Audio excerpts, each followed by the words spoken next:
Hello दोस्तों, आज समझने वाले हैं हम जीएसटी ऑन ट्रांसपोर्ट एजेंसी। हाँ जी दोस्तों, ट्रांसपोर्ट की जो सर्विस प्रोवाइड करते हैं ऐसे टैक्स पेयर जो ट्रांसपोर्ट की सर्विस प्रोवाइड करते हैं, तो उनके ऊपर जीएसटी कैसे लगेगा, क्या रेट होगा, क्या उनको उन पर टैक्स क्रेडिट मिलेगा, तो क्या होनी है ट्रीटमेंट ट्रांसपोर्ट सर्विस के केस में जीएसटी की। तो दोस्तों, इसको समझने के लिए बने रहे मेरे साथ वीडियो के एंड तक।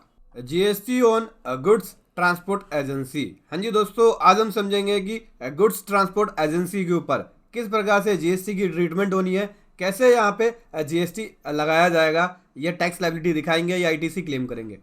तो एज पर नोटिफिकेशन नंबर 17/2017 का, जो कि सेंट्रल टैक्स का है, 28 जून 2017 को इशू हुआ है। गुड्स ट्रांसपोर्ट एजेंसी मतलब कि जीटीए। यहाँ पे जीएसटी के अंदर गुड्स ट्रांसपोर्ट एजेंसी को जीटीए बोला गया है। जो ट्रांसपोर्ट की सर्विस दे रहे हैं, गुड्स ट्रांसपोर्ट की सर्विस दे रहे हैं, तो उसको यहाँ पे कवर किया गया है जीटीए के अंदर। तो समझते हैं दोस्तों क्या होता है। देखो, अगर कोई जीटीए अपनी सर्विसेज दे रहा है तो यहाँ पे दो प्रकार का टैक्स लगता है। एक तो आरसीएम बेसिस पे, या फिर जो गुड्स ट्रांसपोर्ट एजेंसी है खुद उसके ऊपर टैक्स आरसीएम बेसिस पे ना लगा के इनवॉइस के ऊपर टैक्स लगा के सामने वाले पर्सन से टैक्स लेके गवर्नमेंट को जमा करा सकता है।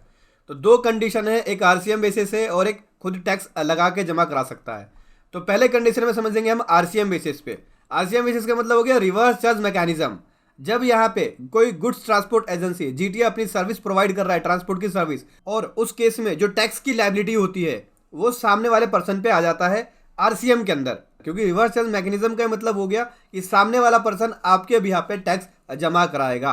तो यहाँ पे जब आप ट्रांसपोर्ट की सर्विस दे रहे हैं और सामने वाला पर्सन फ्रेट पे कर रहा है आपको, तो उसके ऊपर जो जीएसटी की लायबिलिटी बनेगी वो सामने वाले पर्सन की बन जाएगी आरसीएम बेसिस पे, अगर आरसीएम को लेते हैं तो दोस्तों जीएसटी में सेक्शन के बारे में समझ लेते हैं।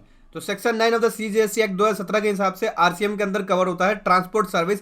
जब जीटीए अपनी सर्विस प्रोवाइड करता है तो रिसिपेंट जो है यहाँ पे आरसीएम बेसिस पे टैक्स को जमा कराता है। तो नोटिफिकेशन नंबर 13/2017 का सेंट्रल टैक्स का, जो कि 28 जून 2017 को इशू किया गया। यहाँ पे कुछ कैटेगरी ऑफ पर्सन बताइए किसको यहाँ पे आरसीएम बेसिस पे टैक्स पे करना पड़ेगा। तो पहला है कोई भी फैक्ट्री जो कि फैक्ट्री एक्ट के अंदर रजिस्टर्ड है, कोई भी रजिस्टर्ड सोसाइटी, कोई भी कोऑपरेटिव सोसाइटी, कोई भी कंपनी, कोई भी पार्टनरशिप फर्म, कोई भी एसोसिएशन ऑफ पर्सन और एनी रजिस्टर्ड पर्सन। कोई भी रजिस्टर्ड पर्सन जो कि जीएसटी के अंदर रजिस्टर्ड है उसके ऊपर आरसीएम की लायबिलिटी बन जाएगी। समझ गए दोस्तों। तो यहाँ पे ये 7 ऐसे पर्सन है जिनके ऊपर जीएसटी की आरसीएम बेसिस पे लायबिलिटी बन जाएगी, फ्रेट चार्जेस अगर वो पे करता है तो। और जीटीए दोस्तों यहाँ पे अपना जो इनवॉइस देता है ट्रांसपोर्ट सर्विसेज का, उस पर टैक्स नहीं लगाता है। तो इनमें से जो भी रिसिपेंट, इनमें से जो भी लिस्टेड, जो मैंने अभी आपको बताया, सर्विस रिसीव कर रहा है, तो उसके ऊपर आरसीएम बेसिस पे लायबिलिटी आ जाती है जीएसटी की। जीएसटी की लायबिलिटी किसके ऊपर नहीं आएगी? जीएसटी की लायबिलिटी कोई भी इंडिविजुअल या एचयूएफ के ऊपर नहीं आएगी। जो जीएसटी के अंदर रजिस्टर्ड नहीं है उनके ऊपर आरसीएम की लायबिलिटी नहीं आएगी। लेकिन अगर यहाँ पे इंडिविजुअल या एचयूएफ जीएसटी के अंदर रजिस्टर्ड है तो उनके ऊपर आरसीएम की लायबिलिटी आ जाएगी। अब हम समझते हैं कि आरसीएम में टैक्स कितना पे करना पड़ेगा। तो आरसीएम में जो टैक्स पे करना पड़ेगा वो 5% होगा। रिवर्स चार्ज मैकेनिज्म के हिसाब से अगर मेरे ऊपर आरसीएम की लायबिलिटी बनती है, मैं पार्टनरशिप फॉर्म के अंदर रजिस्टर्ड हूँ और सामने वाले जीटीए से मैंने सर्विस लिया है, उस केस में 5% के हिसाब से मुझे टैक्स जमा कराना पड़ेगा आरसीएम बेसिस पे। इसको और डिटेल में समझते हैं। समझिए दोस्तों, यहाँ पे ए पार्टनरशिप फर्म है और बी जीटीए सर्विस प्रोवाइडर है। ठीक है, अब यहाँ पे बी ने सर्विस दी ए को ट्रांसपोर्ट की। ठीक है, तो यहाँ पे जो लायबिलिटी बनेगी जीएसटी की आरसीएम बेसिस पे किसकी बन जाएगी? ए की बन जाएगी, क्योंकि बी जो है यहाँ पे वो जीटीए है।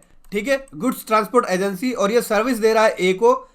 और बी ने जब अपना इनवॉइस दिया, उस इनवॉइस के अंदर उसने अपना टैक्स नहीं लगाया। ठीक है दोस्तों, तो ए की लायबिलिटी बनेगी कि नोटिफिकेशन के हिसाब से पार्टनरशिप फर्म के अंदर रजिस्टर्ड है। अभी यहाँ पे अगर ए पार्टनरशिप फर्म के अंदर रजिस्टर्ड नहीं होता, कोई इंडिविजुअल होता या एचयूएफ होता और जीएसटी के अंदर रजिस्टर्ड होता, तो भी इसके ऊपर लायबिलिटी आ जाती।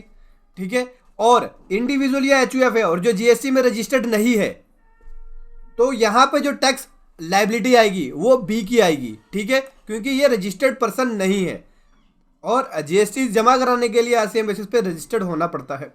तो यहाँ पे बी की लायबिलिटी बनेगी कि जो उस इनवॉइस के ऊपर टैक्स है वो बी जमा कराएगा।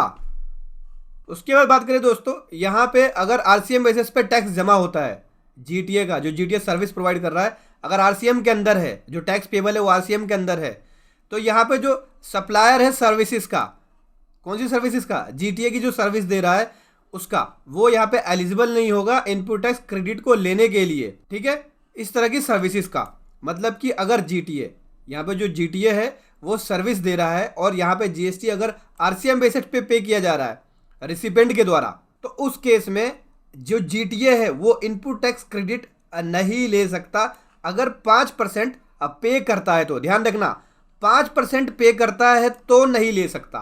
तो कितने परसेंट पे करेगा तो इनपुट टैक्स क्रेडिट ले लेगा? आगे चलते हैं। अभी यहाँ पे रिप्रेजेंटेशन गवर्नमेंट को पेश की गई थी, जीटीए का इनपुट टैक्स क्रेडिट भी बनता है, तो गवर्नमेंट ने फिर यहाँ पे एक नोटिफिकेशन इशू किया, नोटिफिकेशन नंबर 20/2017 का, सेंट्रल टैक्स का, जो कि 22 अगस्त 2017 को इशू किया गया। तो यहाँ पे बोल दिया जीटीए अगर टैक्स पे करता है 6% के हिसाब से, ठीक है, कितने परसेंट के हिसाब से? 6%, मतलब कि 12% का टैक्स हो गया तो फॉरवर्ड चार्जेस के ऊपर, इस केस के अंदर वो एलिजिबल हो जाएगा इनपुट टैक्स क्रेडिट के लिए। मतलब कि अगर जीटीए ने ऑप्ट करा, जो वो बिल काट रहा है उसके ऊपर टैक्स लगा रहा है 12% का हिसाब से, ठीक है, 12% के हिसाब से, या फिर सामने वाला पर्सन रिसिपेंट 12% के हिसाब से आरसीएम पे कर रहा है, कितना? 12% के हिसाब से, तो दोस्तों उस केस में यहाँ पे जीटीए इनपुट टैक्स क्रेडिट के लिए एलिजिबल हो जाएगा।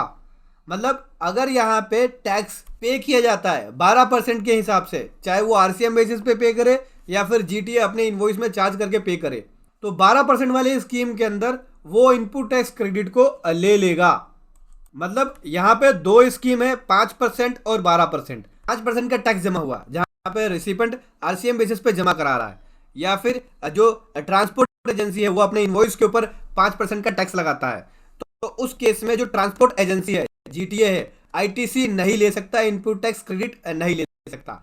और अगर यहाँ पे जीटीए जो है इनपुट टैक्स क्रेडिट को लेता है, अपने इनवॉइस के ऊपर 12% के हिसाब से टैक्स पे कर रहा है, या फिर सामने वाला पर्सन आरसीएम बेसिस पे 12% के हिसाब से आरसीएम जमा करा रहा है, तो उस केस में आईटीसी ले सकते हैं। मतलब दो स्कीम 12 और 5 की, 12 वाले में आपको आईटीसी मिलेगा, 5 वाले में आईटीसी नहीं मिलेगा।